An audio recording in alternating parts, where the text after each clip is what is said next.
Hi all, welcome to my channel. ഇന്ന് discuss ചെയ്യാൻ പോകുന്നത് ഒന്നാമത്തെ യൂണിറ്റ് ആയിട്ടുള്ള റിസർച്ച് ഇൻ സോഷ്യൽ സയൻസ് എന്നുള്ള ആ ഒരു യൂണിറ്റിലെ Durkheim and his views about social research.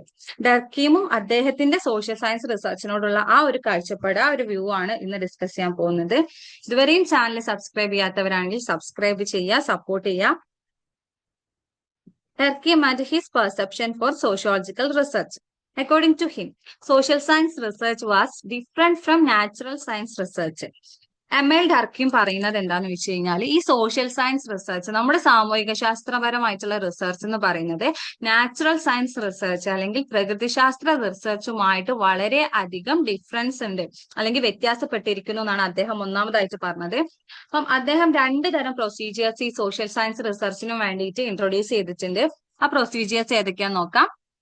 First, the examination of the cause and effect relationship between social phenomena. ഒന്നാമതായിട്ട് അദ്ദേഹം ഇൻട്രൊഡ്യൂസ് ചെയ്തിട്ടുള്ള ഒരു പ്രൊസീജിയർ എന്താന്ന് വെച്ച് കഴിഞ്ഞാൽ, ഒരു പ്രതിഭാസം അല്ലെങ്കിൽ ഒരു ഫിനോമിന ഉണ്ടാകുമ്പോൾ ആ ഫിനോമിന ഉണ്ടാവാനുള്ള കാരണവും അതുപോലെ തന്നെ ആ ഫിനോമിന ഉണ്ടായതിന് ശേഷമുള്ള ആഫ്റ്റർ ഇഫക്റ്റ്, അനന്തര ഫലവും തമ്മിലുള്ള ബന്ധം നോക്കിയിട്ട് അതിനെ എക്സാമിൻ ചെയ്യാം. അതാണ് അദ്ദേഹം മുന്നോട്ട് വെച്ചിട്ടുള്ള ഒരു പ്രൊസീജിയർ എന്ന് പറയുന്നത്.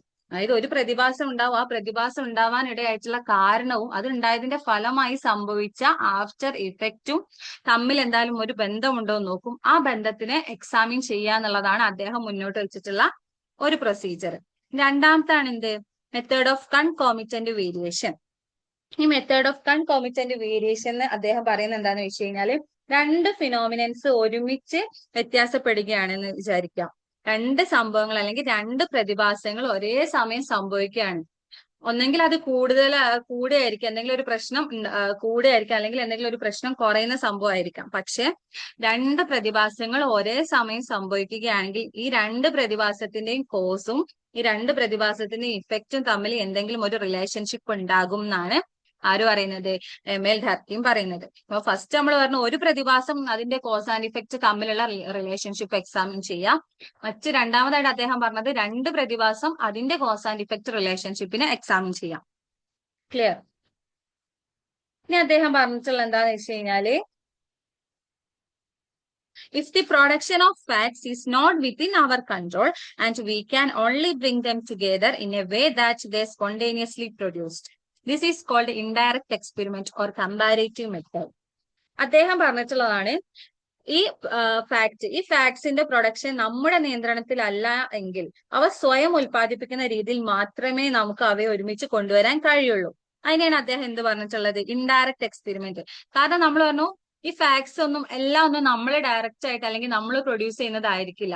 നമ്മൾ ഉണ്ടാക്കിയെടുക്കുന്ന സാധനത്തിന് അല്ലെങ്കിൽ നമ്മൾ ചെയ്യുന്ന ഒരു വർക്കിനല്ലേ നമ്മൾ ഡയറക്റ്റ് മെത്തേഡ് എന്ന് പറയാറുള്ളൂ. മറ്റൊരാൾ ചെയ്താൽ അത് ഇൻഡയറക്റ്റ് ആയി. അതുകൊണ്ട് തന്നെ ഇത്തരത്തില് ഈ ഫാക്ട്സ് പ്രൊഡ്യൂസ് ചെയ്യുന്നത് നമ്മുടെ കൺട്രോളിലല്ല, മറിച്ച് അതുകൊണ്ട് തന്നെ ആ ഫാക്ട്സ് ഉൽപ്പാദിപ്പിച്ച രീതിയിൽ തന്നെ നമുക്ക് എന്ത് ചെയ്യാൻ പറ്റുള്ളൂ, അവയെ ഒരുമിച്ച് കൊണ്ടുവരാൻ പറ്റുള്ളൂ. അതിനെയാണ് അദ്ദേഹം ഇൻഡയറക്റ്റ് എക്സ്പെരിമെന്റ് അല്ലെങ്കിൽ കമ്പാരേറ്റീവ് മെത്തേഡ് എന്ന് പറഞ്ഞിട്ടുള്ളത്. For Durkheim, sociological explanations rests exclusively in connecting a phenomenon to its cause to its effect. അതായത് നമ്മൾ നേരത്തെ പറഞ്ഞ പോലെ ഡർക്കീമിന്റെ അഭിപ്രായത്തില് ഈ സോഷ്യോളജിക്കൽ എക്സ്പ്ലനേഷൻസ് ഉണ്ടല്ലോ, ആ കാര്യങ്ങളെല്ലാം പ്രധാനമായിട്ടും നമ്മൾ ഒരു ഫിനോമിനനും അതിന്റെ കോസും ഇഫക്റ്റും തമ്മിൽ കണക്ട് ചെയ്തുകൊണ്ടാണ് എക്സ്പ്ലെയിൻ ചെയ്യാന്നാണ് അദ്ദേഹം പറഞ്ഞത്. Durkheim argued that not all forms of comparative method were equally applicable to the study of social science fact. നമ്മൾ പറഞ്ഞു സോഷ്യൽ സയൻസ് ഫാക്ട് പഠിക്കാനും വേണ്ടിയിട്ട് ഈ കോസ് ആൻഡ് ഇഫക്റ്റ് റിലേഷൻഷിപ്പ് ഉപയോഗിക്കാന്നൊക്കെ പറഞ്ഞു. പക്ഷെ എല്ലാ സോഷ്യൽ സയൻസ് ഫാക്റ്റും പഠിക്കാൻ ഈ കമ്പാരേറ്റീവ് മെത്തേഡ് ആപ്ലിക്കബിൾ അല്ല എന്നും ആർഗ്യൂ ചെയ്തിട്ടുണ്ട്, ഡർക്കീം ആർഗ്യൂ ചെയ്തിട്ടുണ്ട്. ഇനി അദ്ദേഹം 3 മെത്തേഡ്സ് ആണ് ഡാറ്റ കളക്ഷന് വേണ്ടിയിട്ട് ഇൻട്രൊഡ്യൂസ് ചെയ്തിട്ടുള്ളത്. 3 മെത്തേഡ്സിനെ കുറിച്ച് അദ്ദേഹം എന്ത് ചെയ്തിട്ടുണ്ട്, പറഞ്ഞിട്ടുണ്ട്. അത് ഏതൊക്കെയാന്ന് നോക്കാം. When dealing with very general facts about which we have extensive statistical data, the sociologist might limit his study to a single unique society. അതായത് വളരെ പൊതുവായിട്ടുള്ള ഫാക്റ്റിനെ കുറിച്ചുള്ള സ്ഥിതിവിവര കണക്കുകളൊക്കെ കൈകാര്യം ചെയ്യുമ്പോൾ സാമൂഹിക ശാസ്ത്രജ്ഞർ എന്ത് ചെയ്യും, തന്റെ പഠനത്തെ ഒരൊറ്റ സവിശേഷ സമൂഹത്തിലേക്ക് മാത്രമായിട്ട് പരിമിതപ്പെടുത്താനുള്ള ചാൻസ് ഉണ്ട് എന്ന് അദ്ദേഹം പറയുന്നുണ്ട്. നമ്മൾ ശരിക്കും ഒരു ജനറൽ ആയിട്ടുള്ള ഫാക്റ്റിനെ കുറിച്ചായിരിക്കും പഠിക്കുന്നത്. പക്ഷെ ജനറൽ ഫാക്റ്റിനെ കുറിച്ചുള്ള പഠനമായാൽ പോലും ചില സോഷ്യൽ സയൻസ് റിസർച്ചർ എന്ത് ചെയ്യും, അതിന്റെ പർട്ടിക്കുലർ ആസ്പെക്ട് അല്ലെങ്കിൽ ഒരൊറ്റ സൊസൈറ്റിനെ മാത്രം കോൺസെൻട്രേറ്റ് ചെയ്തിട്ടായിരിക്കും പഠിക്കാനാണ് പറയുന്നത്. Then collecting facts from several societies of the same social types make available a more extensive field of comparison. നമ്മൾ നേരത്തെ പറഞ്ഞു ഒരു ജനറൽ ഫാക്ട് പഠിക്കാനും വേണ്ടിയിട്ട് ഒരൊറ്റ സൊസൈറ്റിനെ മാത്രം ചില റിസർച്ചർ ഫോക്കസ് ചെയ്യുന്നുണ്ടാവുന്നത്. എന്നാൽ ആ ഒരൊറ്റ കാര്യം പഠിക്കാനും വേണ്ടിയിട്ട് ഒരേപോലെയുള്ള വ്യത്യസ്ത സൊസൈറ്റികൾ ഉണ്ടാവുമല്ലോ, ഒരുപാട് സൊസൈറ്റികൾ ഉണ്ടാവും. ഈ ഒരുപാട് സൊസൈറ്റിയിൽ നിന്ന് നമുക്ക് ഈ ഫാക്ട് കളക്ട് ചെയ്ത് കഴിഞ്ഞാൽ അത് നമുക്ക് എന്തിലേക്ക് നയിക്കുന്നതാണ് പറയുന്നത്, നമുക്ക് കിട്ടുന്ന ഫാക്ട്സ് നമുക്ക് വളരെ വിപുലമായിട്ടുള്ള കമ്പാരിസൺ നടത്താൻ അത് സഹായിക്കും അല്ലെ. ഒരൊറ്റ സൊസൈറ്റിയിൽ നിന്നും കിട്ടുന്ന ഫാക്ട്സ് എന്ന് പറഞ്ഞാൽ നമുക്ക് കുറച്ച് ഇൻഫർമേഷനേ കിട്ടുള്ളൂ. അതേസമയം നമ്മൾ ഒരുപാട് സ്ഥലത്ത് പോയിട്ട് ഇൻഫർമേഷനും ഫാക്ടുകളും കളക്ട് ചെയ്യുകയാണെങ്കിൽ നമുക്ക് എന്ത് കിട്ടും, ഒരുപാട് കൂടുതൽ വിപുലമായിട്ടുള്ള ഒരു താരതമ്യ പഠനം അവിടെ സാധ്യമാവും. ഇനി അടുത്ത അദ്ദേഹം പറയുന്നതാണ് എന്ത്, ജനറ്റിക് മെത്തേഡ് അല്ലെങ്കിൽ ജനിതക രീതി. അതെന്താ നോക്കാം. A genetic method yields both an analysis and synthesis of the facts under study by showing how each component element of the phenomenon was successively added to the other. അദ്ദേഹം പറയുന്നത് എന്താന്ന് വെച്ചാല് ഒരു ഫിനോമിനന്റെ ഓരോ ഘടകവും, ഓരോ ഫിനോമിനലിനും ഓരോ കമ്പോണൻസ് ഉണ്ടാവും.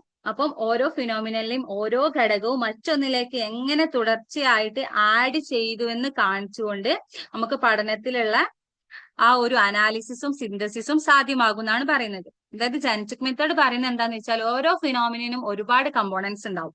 ആ കമ്പോണൻസ് ഒന്നെങ്ങനെ മറ്റൊന്നിലേക്ക് ആഡ് ചെയ്യുന്നു എന്ന് പറഞ്ഞുകൊണ്ട് നമുക്ക് എന്ത് ചെയ്യാം, ഒന്നല്ലെങ്കിൽ മറ്റൊന്നിലേക്ക് എങ്ങനെ കണക്ട് ചെയ്യുന്നു എന്ന് പറഞ്ഞുകൊണ്ട് നമുക്ക് അതിന്റെ അനാലിസിസും സിന്തസിസും ഒക്കെ നടത്താൻ സാധിക്കും.